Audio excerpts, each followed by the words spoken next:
中国当局正以扶贫口号将维吾尔居民逐出家园。中国官方《新疆日报》5日报道，喀什地区叶城县阿克塔什镇是异地扶贫搬迁安置区，居住者从大山中搬迁到这里的14000名健当利卡扶贫人口。据报道，阿克塔什镇已安置叶城县科科亚乡、棋盘乡、乌夏科巴什镇的3063户14000人，建立6个村委会。报道称，叶城县委县政府从2016年开始实施了阿克塔什异地扶贫搬迁工程。分析人士说，中国政府以扶贫的名义将维吾尔农民搬迁至县镇的举动，实际上是中国政府控制维吾尔族的一项更有效措施。美国独立观察员伊丽莎提说，重要的是剥夺农民的耕地，并为中国的轻工业提供廉价劳动力，随后将中国移民定居在这里。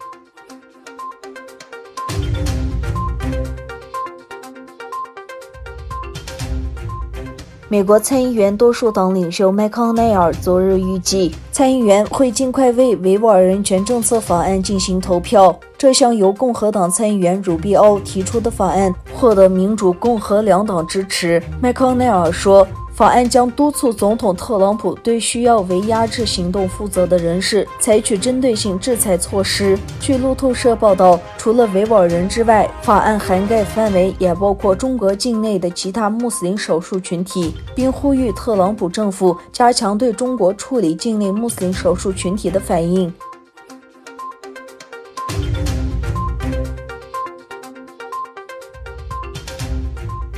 近日，东突厥散南部多地呈现出极端天气，引发关注。中国社交媒体上发布的视频显示，喀什、莎车和阿突什等地出现极端天气，降暴雨，出现冰雹，时常因暴雨导致洪水，局部地区发生山体滑坡灾害。视频显示，当地遭遇暴雨袭击，街道遭水淹。中国媒体没有报道喀什的大雨和洪水及其影响。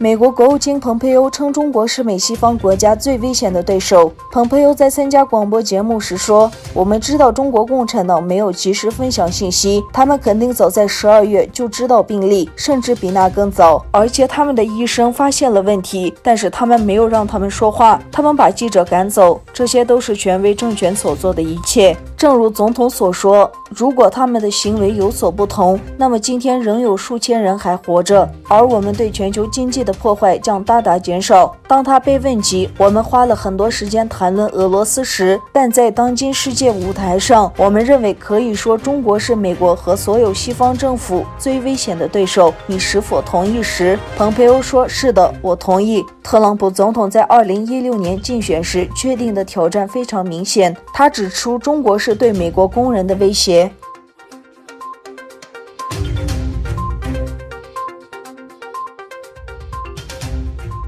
特朗普政府已经禁止66家中国公司向美国销售医用口罩，因为专家称这些口罩质量不佳。美国食品药品监督管理局星期四说，中国生产的名为 KN95 的口罩只能过滤掉24%的非油性颗粒物，其中有一批口罩仅阻挡了1%的颗粒物。N95 口罩比布制或外科口罩更能抵御武汉病毒，因此备受医护人员和急救医务工作者的青睐。美国食品药品监督管理局表示，这一禁令使获准向美国医务工作者提供口罩的中国公司从80家减少到14家。